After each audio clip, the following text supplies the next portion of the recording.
আমার নাম ইমন মুখার্জি। আমাদের প্রোডাকশন চলছে অভ্যন্তর, যেটা জেবিএস প্রোডাকশন আমাদের প্রোডাকশনটা লঞ্চ করবে।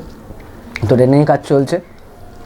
আজকে শুটিংয়ের শেষ দিন, so we are really excited.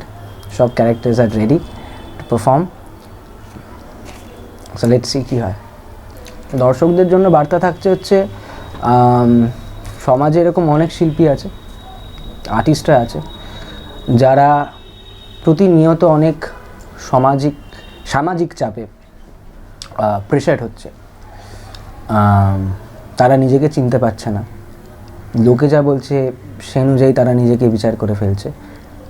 তো এই মেসেজটা তাদের জন্যই, যারা নিজেকে চিনতে পারছে না, কিংবা সামাজিক চাপে যারা নিজেকে ভুলে যাচ্ছে যে তারা কী।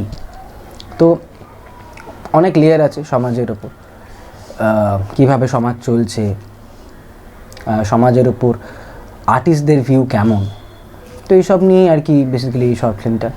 অ্যান্ড সমাজকে সাপ্রেস করা না, সমাজকে চোখে আঙুল দিয়ে দেখানো যে অ্যাকচুয়ালি মানুষ কী, মানবিকতা কী।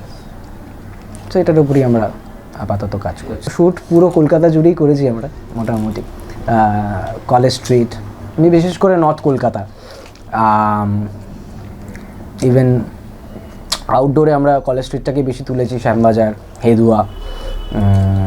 We took a shot in ট্রামে আমরা শ্যুট করেছি, ট্যাক্সির ভেতরে আমরা শ্যুট করেছি, ইনডোরে কয়েকটা শটস আছে, but mainly it will be taken in the outside place.